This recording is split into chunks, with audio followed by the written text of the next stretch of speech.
السلام علیکم and welcome to the شو۔ خواتین و حضرات، آج کے پروگرام میں سب سے پہلے دو اہم بہت ہی امپورٹنٹ نیوز ہیں جو آپ کے ساتھ شیئر کریں گے، پھر اس کے بعد جو آج کا ٹاپک ہے اس پر آپ کے ساتھ ہم لائیو کالز لیں گے، ڈسکس کریں گے۔ اس سے پہلے کہ میں آپ کو پہلی خبر پڑھ کر سناؤں، فیس بک پہ میرے ایک چھوٹا سا جو کسی نے بھیجا تھا وہ اس خبر کے پس منظر میں ضرور دیکھیے کہ ایک ٹیچر نے او لیول کے بچوں سے پوچھا کہ یہ بتاؤ پاکستان کا کیپٹل کہاں ہے۔ ایک بچے نے جلدی سے ہاتھ کھڑا کیا اور کہنے لگا پاکستان کا کیپٹل سوئٹزرلینڈ کے بینکوں میں جمع ہے۔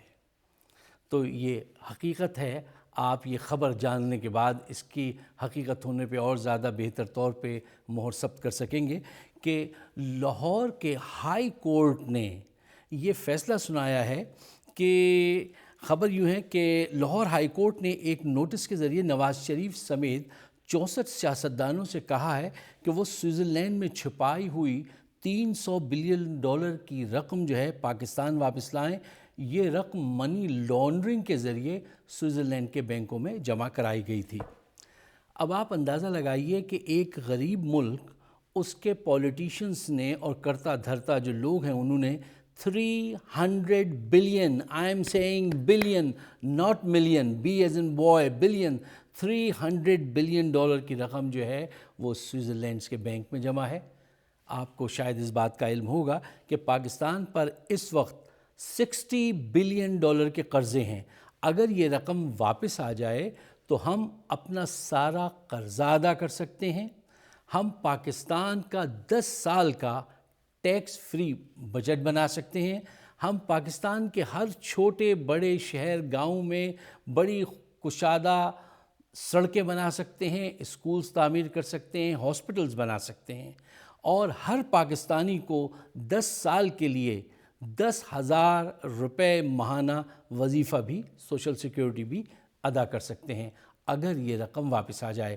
اب مسئلہ یہ ہے کہ پاکستان کے وزیر خزانہ اسحاق ڈار صاحب نے کہا ہے کہ وہ اگست میں اپنی ایک ٹیم کو بھیجیں گے جو سوئٹزرلینڈ میں جا کر نیگوسیشن کرے گی، کیونکہ پاکستان کا ایک ٹیکس ایگریمنٹ جو ہے اس میں ابھی کچھ ابہام ہے سوئٹزرلینڈ کے پاکستان کے درمیان میں، جس کو وہ دور کریں گے۔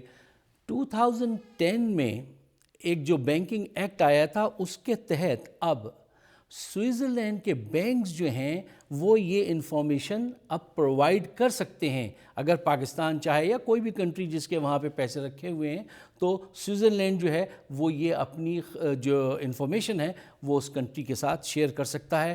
اب دعا کیجئے کہ اللہ تعالی ہماری وہ رقم واپس دلائے اور قوم کے دن بدلیں۔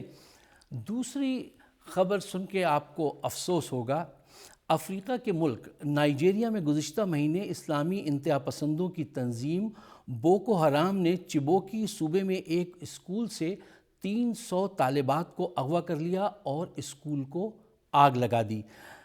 اغوا کرنے والے لیڈر شکاؤ نے کہا کہ ان لڑکیوں کے بدلے وہ حکومت سے چاہتے ہیں کہ وہ ان کے پکڑے ہوئے ساتھیوں کو چھوڑ دے، ورنہ وہ ان لڑکیوں کو بیچ دیں گے۔ شکاؤ کا یہ بھی کہنا تھا کہ یہ جو تعلیم حاصل کر رہی ہیں یہ لڑکیاں یہاں اس اسکول میں، وہ ویسٹرن تعلیم ہے جس کی کوئی ضرورت نہیں۔ اب آپ اندازہ لگائیے کہ آج نائجیریا کی حکومت تلاش کر رہی ہے ان لڑکیوں کو جن کو یہ بدماش لے اڑے ہیں، اور اس کو وہ ابھی تک فائنڈ آؤٹ نہیں کر سکے ہیں۔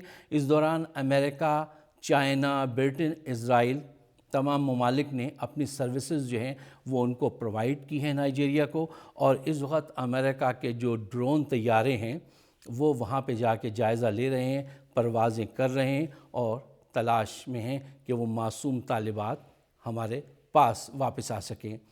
ذرا سوچ کے بتائیے اب کہاں ہیں وہ اسلامی انتہا پسندوں کو سپورٹ کرنے والے لوگ جو طالبان کو سپورٹ کرتے ہیں، جو ایسے کرمنلز کو سپورٹ کرتے ہیں اسلام کے نام پہ؟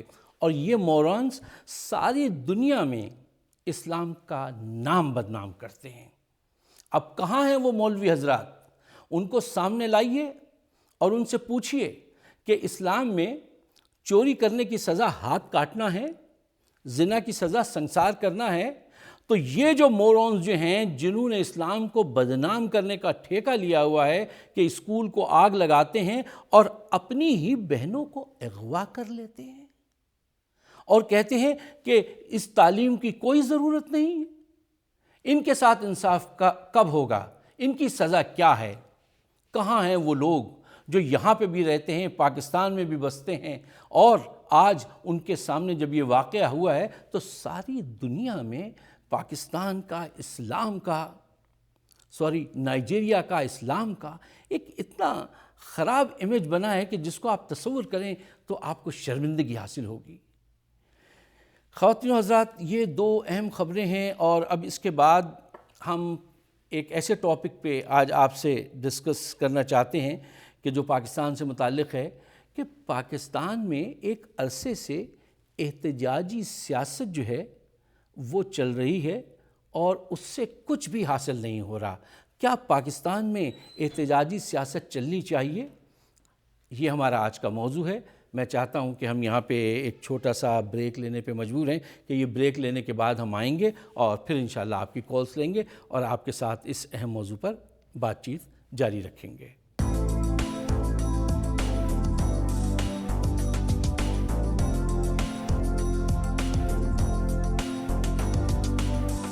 ویلکم بیک ٹو دی شو۔ خواتین و حضرات، پاکستان ایک بار پھر احتجاجی سیاست کی زد میں ہیں۔ جلسے ہو رہے ہیں، جلوس نکل رہے ہیں۔ ان جلسوں کا عوام کو کیا فائدہ ہے؟ پاکستان کو اس کا کیا فائدہ ہے؟ ہم گزشتہ 66 برسوں سے ہمارے سیاستدان اپنے ذاتی مفاد کے لیے عوام کو ایک اندھیری بند گلی کی طرف لے گئے ہیں اور عوام کی جو سوچ ہے اس کو منفی راہوں پہ دھکیل دیا ہے۔ آج ہمارے سیاستدان کسی بھی مسئلے کے حل کے لیے حکمت اور چیلنج کے بجائے شکوہ شکایت اور احتجاج سے کام لیتے ہیں۔ یہ ایک ایسی ہی بدعقلی کی بات ہے کہ اگر آپ گاڑی میں جا رہے ہوں اور آپ کا ٹائر فلیٹ ہو جائے تو آپ وہاں پہ کھڑے ہو کے کیا کریں گے؟ آپ حکمت کے ساتھ سوچیں گے، گاڑی کو صحیح جگہ پارک کریں گے، کسی کو فون کریں گے، اس کی کوئی ترتیب بنائیں گے اور چیلنج لیں گے اور حکمت کے ساتھ چیلنج لیں گے، اس سے آگے بڑھیں گے۔ لیکن اگر آپ کھڑے ہو جائیں اور شکوہ کرنے لگیں، شکایت کرنے لگیں اور احتجاج کرنے لگیں، بلیم گیم شروع کر دیں کہ ٹائر بنانے والی کمپنی بہت بدمعاش تھی، اس نے کیسا خراب ٹائر بنایا ہے، ایک آدمی نے اس کے پیچھے سازش کی ہے اور آپ کے ٹائر کے اندر کیلیں لگائی ہیں، اس لیے آپ کا ٹائر پھٹ گیا ہے، تو یہ مسئلے کو حل نہیں کرتا۔ شکوہ شکایت is a part of the problem, وہ سلوشن کا حصہ نہیں ہے۔ اور اس کا اینڈ کیا ہوتا ہے؟ شکوہ شکایت انسان کو مایوسی کی طرف لے جاتی ہے اور مایوسی اینڈ اپ ہوتی ہے مردگی پہ، انسان مر جاتا ہے۔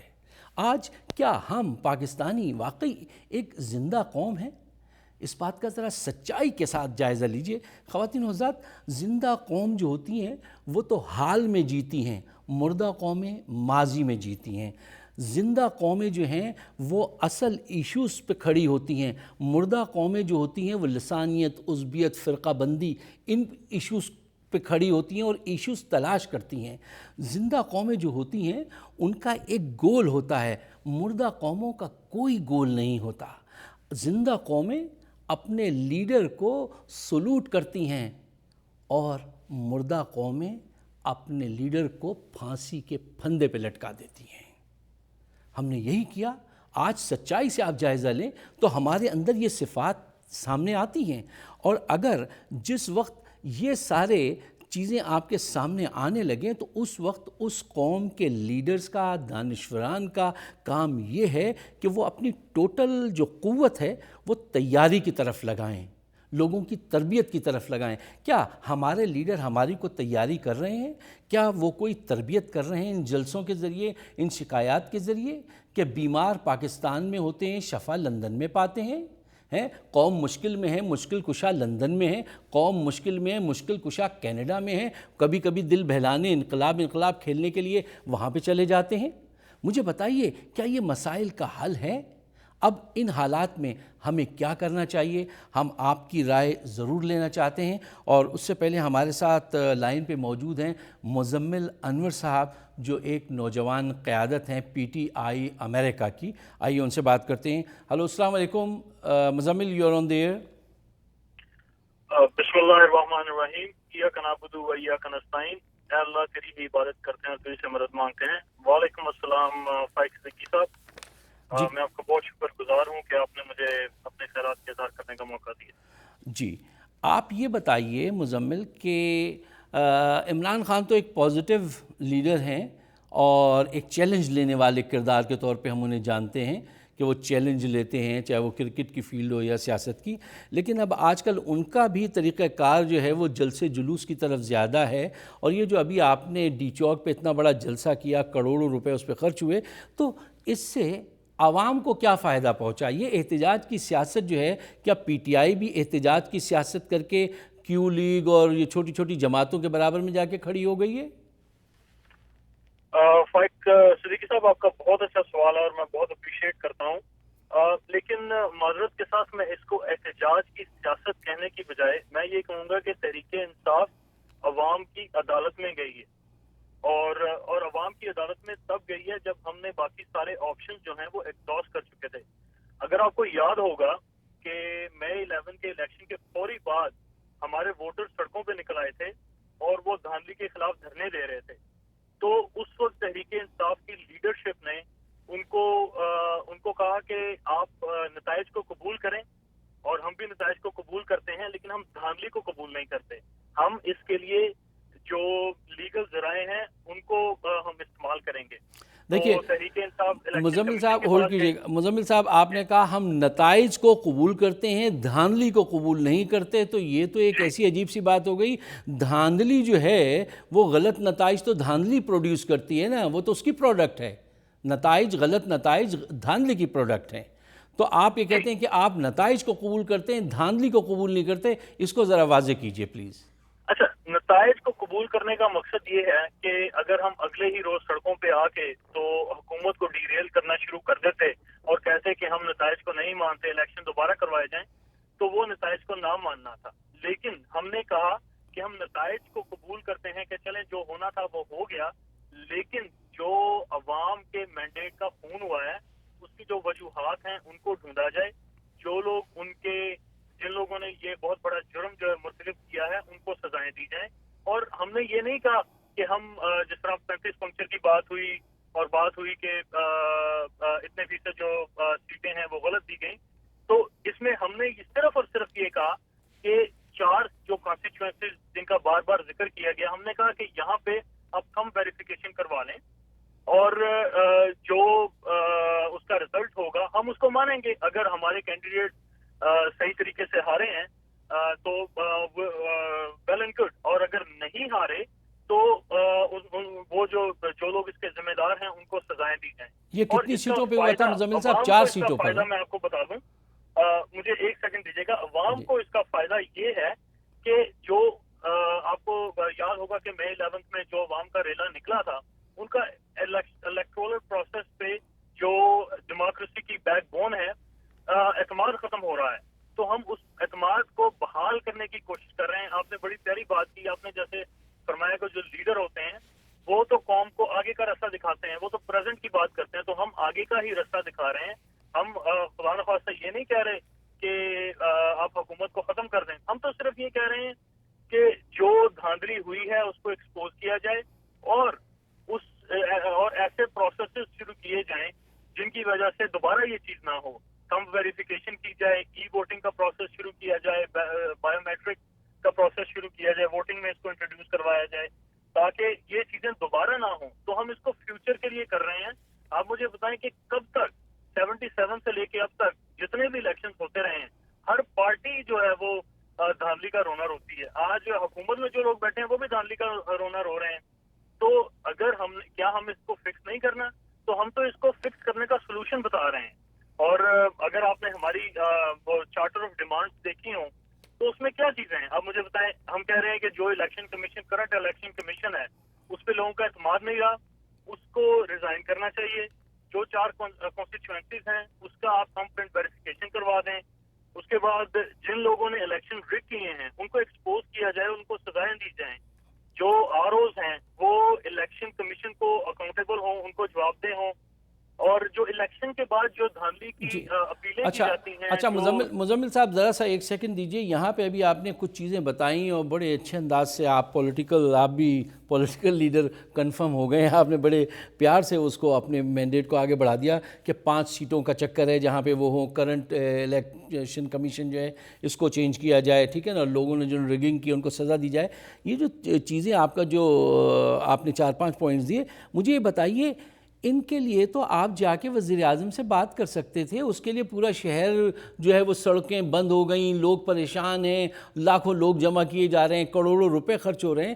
تو ایک دم فضا ایسی لگنے لگی اب کوئی تحریک نہ یہاں سے شروع ہو جائے, دوبارہ جمہوریت ڈیریل نہ ہو جائے. تو یہ ایسا نہ ہوتا کہ عمران خان صاحب جا کے کہتے کہ بھئی 1 سال میں ہم نے یہ ترقی کی ہے, آپ بتائیے آپ نے کیا ترقی کی ہے, ہم نے یہ وعدے کیے تھے, ہم نے یہ وعدے پورے کیے ہیں, آپ نے یہ وعدے کیے تھے, آپ نے کتنے وعدے پورے کیے ہیں, 1 سال میں آپ کی پروگریس کیا ہے, یہ فرمائیے.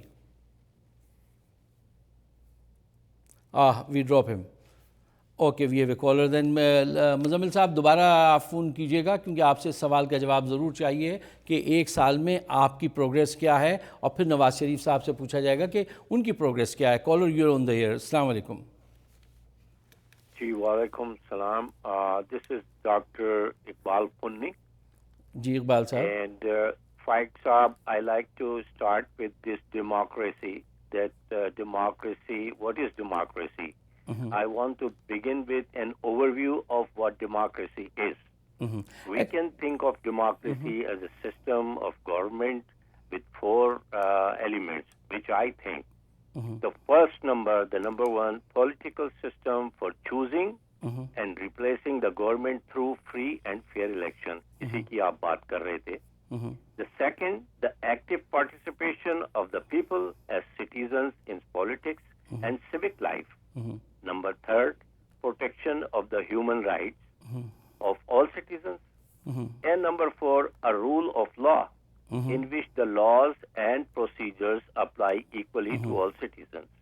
یہ چاروں چیزیں ہمارے الیکشن میں ناپید ہیں, نہیں ہیں. نہ پولیٹیکل سسٹم ہے ہمارے پاس, نہ ہمارے پاس ہماری اکنامک پرفارمنس جو ہے وہ بڑی کنٹروورشل ہے. ہمارے پاس اتھارٹیرین لیڈرز تو پیدا ہوئے ہیں, بہت سارے فوج میں سے آ گئے ہیں, بہت سارے جو ہیں وہ ڈیموکریسی کے لباس میں جو ہے وہ آ گئے ہیں. So I want to talk about all these elements of what democracy is. Then I will talk about the obligation and requirements of citizen in a democracy. اچھا, ڈیموکریسی جو ایک لوگوں کے جو دلوں میں اور ذہنوں میں جو ایک آواز آ رہی ہے ڈیموکریسی ڈیموکریسی, دیکھیں ڈیموکریسی جو ہے نا وہ کبھی کبھی فیل بھی ہو جاتی ہے. یہ لانگ ٹرم ڈیموکریسی ہے یو ایس اے میں, انگلینڈ میں لانگ ٹرم ڈیموکریسی ہے, دوسری جگہوں پہ لانگ ٹرم ڈیموکریسی ہے. ہمارے پاس شارٹ ٹرم ڈیموکریسی بھی نہیں ہے کیونکہ ہمارے پاس پولیٹیکل پارٹیز نہیں ہیں, ہمارے پاس جو ہے فری پریس نہیں ہے, ہمارے پاس open competition for political offices نہیں ہے. تو ہم یہ ساری چیزیں جو ہم باتیں کرتے ہیں, دیکھیں ایک بڑا خوبصورت جملہ ہے, cut your coat according to your cloth. صحیح. جب صحیح. We lost doctor Iqbal also. Next caller سے پہلے جانے سے پہلے اقبال صاحب آپ کی کال کا بہت شکریہ. آپ نے جو باتیں کہیں بہت گڈ ریشنل, اور ہمارے وہاں جو سوچ ہے ڈیموکریسی کی وہ یہ ہے کہ ایک ڈبہ ہے جس میں ایک پرچہ ڈالنا ہے, اس کا نام ڈیموکریسی نہیں ہے. آپ نے بالکل صحیح کہا, ڈیموکریسی تو ایک سوچ کا نام ہے کہ میں آپ کے مفاد کے لیے بھی اتنا ہی انٹرسٹڈ ہوں جتنا اپنے رائٹس کے لیے ہوں, اور جو ظلم آپ کے ساتھ اگر ہوگا تو اس میں آپ کے ساتھ کھڑا ہوں گا. یہ ایک سوچ ہے جو ایک دوسرے کو قریب لاتی ہے, ایک دوسرے کے ساتھ جو ہے وہ اچھائی کا بیج بونے کی سوچ جو ہے وہ ڈیموکریسی ہوتی ہے. یہ ڈیموکریسی تھوڑی ہوتی ہے جو ہمارے ملک میں ہو رہی ہے, جو آپ نے بہت سارے پوائنٹس کہے. میرے پاس چونکہ ایک اور کالر ہیں تو انشاءاللہ پھر آپ سے تفصیل سے بات کریں گے. Hello, you are on the air. Hello. Hello السلام علیکم. ہلو وعلیکم السلام. فیق صاحب بات کریں؟ جی میں بول رہا ہوں. جی فیق صاحب آپ کا پروگرام اچھا ہے, ٹاپک اچھے ہوتے ہیں. آج کا ٹاپک بھی بہت ہی بڑھیا ٹاپک ہے. تو صورتحال یہ ہے کہ یہ جو پولیٹیشین ہیں یہاں کے پاکستان کے, تو یہ ذرا سی بات پر لوگوں کو روڈوں پہ لے آتے ہیں. اور ایک انسان کی جان کتنی قیمتی ہوتی ہے کہ اگر گولی چل جائے یا کوئی ایک آدمی مر جائے یا کچھ ہو جائے تو یہ کیا اس کو جان کی تو کوئی قیمت نہیں ہے.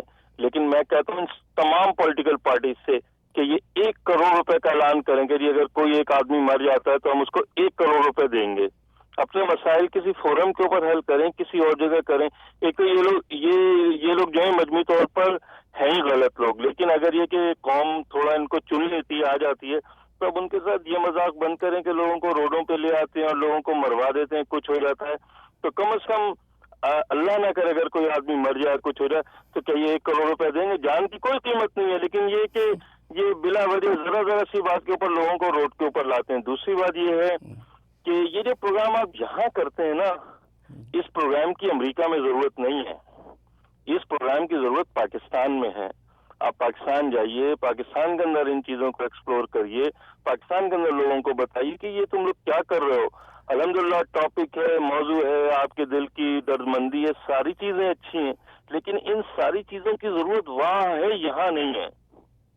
آپ کا بہت شکریہ کالر, بہت شکریہ. لیکن ابھی میرے پروڈیوسر رشید احمد صاحب کہہ رہے تھے فائق صاحب ابھی آپ نے کچھ جملے ایسے ادا کیے ہیں کہ اب آپ پاکستان نہیں جائیے گا تو وہاں کے حالات. لیکن آپ کا بہت شکریہ. ایک بات جو آج آپ نے کہی وہ کالر سوچنے سے متعلق ہے کہ ایسا کوئی قانون ہوتا تو نہیں ہے تو نہیں کہ اگر کسی پارٹی کا کوئی ورکر جو ہے وہ اس جلسے کے دوران میں مار دیا جائے تو 1 کروڑ روپے اس کے گھر والوں کے دیے جائے. تو آپ کیا سمجھتے ہیں کہ ایسا قانون اگر ہو تو اس سے کیا فائدہ ہوگا؟ مرنے والے کو فائدہ ہوگا, اس پہ بھی یہ لوگ اپنے جو ہے پیسہ لگائیں گے اور اپنا کھیل جاری رکھیں گے. یہ تو ایک سوچ ہے, اس سوچ کو بدلنا چاہیے. ہلو السلام علیکم, یو آن دی ایئر. وعلیکم السلام. آپ کا پروگرام بڑا اچھا ہے. یہ ٹاپک تھوڑا سا پاپولر ٹاپک ہے جس میں ہم سب ہم سب پاکستانی بولنا چاہتے ہیں. تو جی. یہ جو احتجاج کا جو کس چیز کا احتجاج کا جو جی احتجاج ہم سب پاکستانیوں کی نسل میں رکھا ہوا ہے کہ ہم اتر جاتے ہیں کوئی بھی چیز میں. اور دا مین ریزن یہاں احتجاج پاکستانیوں کا یہ ہے کہ ہمارے ملک میں بے روزگاری زیادہ ہے.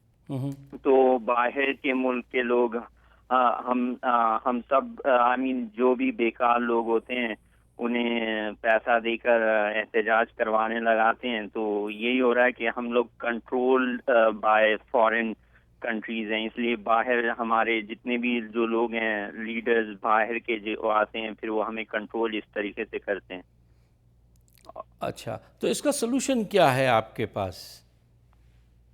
اس کا سلوشن یہ ہے کہ ہمیں کم سے کم باہر کی فارن ایڈز کو, باہر کے لوگوں کو جو ہے نا انٹرٹین کرنا کم کر دیں. ہم اپنی فارن پالیسی کو اتنا مضبوط بنائیں کہ ہم ہر ملک سے دوستی رکھیں اور اپنے ہم اپنا تاکہ ہماری جو قوم ہے بیسکلی یہ ہے کہ okay. Hello, you on the air. السلام علیکم. وعلیکم السلام. سر بچے نے بات تو اچھی کی تھی لیکن آگے میرا صرف یہی واقعی کہنے کا مقصد ہے کہ ہمارے یہاں لوگ جو ہے نا جی جابوں کا سب سے زیادہ پرابلم ہے. اگر جابیں لوگوں کو دے دی جائیں تو ان کے یہاں آپ نے دیکھا ہوگا کہ یہاں تو ووٹ ڈالنے بھی وہ شام کو جاب کر کے آتا ہے تو ڈال کے آ جاتا ہے. وہاں تو ہمارے یہاں تو 4 دن پہلے ہی وہ جاب وہاں ووٹ ڈالنے کے لیے کھڑا رہتا ہے. تو اس کے لیے کہ اس کے پاس ٹائم بہت ہے اور پیسہ اس کو مل جاتا ہے, لہٰذا وہ لائن میں لگ جاتا ہے. تو ڈیموکریسی تو ایسے چل رہی ہے ہمارے یہاں. تو یار اس کو صحیح کرنے کا سب سے اچھا طریقہ تو یہی ہے کہ جتنی جابیں چاہے چھوٹی ہو بڑی ہو کریٹ کر دی جائیں کہ ہر آدمی کے پاس جاب ہو. وہ اپنی جاب سے چھوٹ کے آئے گا, شام کو گھر میں چائے پی کے وہ ووٹ ڈال کے آ جائے گا. نہ جھگڑا ہوگا نہ کچھ ہوگا اور صحیح پتہ بھی چل جائے گا کہ دھاندلی ہوئی کہ نہیں ہوئی. ابھی تو یہ ہوتا ہے نا 10 لائن میں لگے ہوئے ایک پیچھے کھڑا ہوا ہے کہ بھیا اس کو ووٹ دے دیو، یہ پیسے پکڑ. اس وقت تو کسی کو پتہ ہی نہیں ہے کہ کون کب آئے گا، کب ڈالے گا ووٹ. تو یہ اگر ہو جائے تو شاید ڈیموکریسی چل جائے ہمارے ملک میں. اور باقی رہا فوج، رینجرز اور پولیس، اب سمجھ میں نہیں آ رہا صاحب کہ یہ تین اتنی بڑی طاقتیں ملک میں موجود ہیں اور دھڑلے سے لوگوں کا قتل عام ہو رہا ہے پاکستان میں. جی کالر، آپ نے بہت اہم بات کہی ہے. جو آپ کا آخری پوائنٹ تھا بہت اہم ہے کہ ایک شہر میں فوج، رینجرز، پولیس، ساری ایجنسی سب کچھ موجود ہیں، اور اس کے باوجود یہ جو قاتل ہیں وہ ڈر نہیں رہے ان لوگوں سے، اور وہ آج بھی قتل عام مچائے ہوئے ہیں. وہ آج بھی قتل کر رہے ہیں. کیوں؟ سوچ جو ہے ہمارے لیڈروں نے جو سوچ پیدا کی ہے عوام کے اندر، وہ مایوسی کی سوچ پیدا کی ہے، اور مایوسی کے باعث جو ہے یہ ساری برائیاں جو ہیں وہ جنم لیتی ہیں. We have a caller. Hello, السلام علیکم. Hello, you are on the year.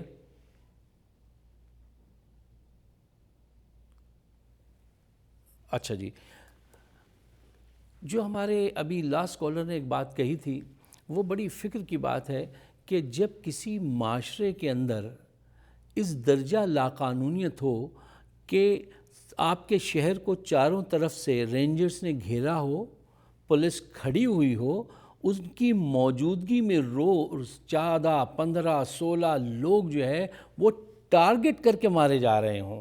یہ نہیں کہ کوئی موب تھا اس کے اندر کسی نے جا کے بم بلاسٹ کر دیا تھا، نہیں، باقاعدہ ٹارگٹ کلنگ ہو رہی ہے اور تمام ایجنسیز موجود ہیں. یہ بہت خطرناک بات ہے خواتین و حضرات.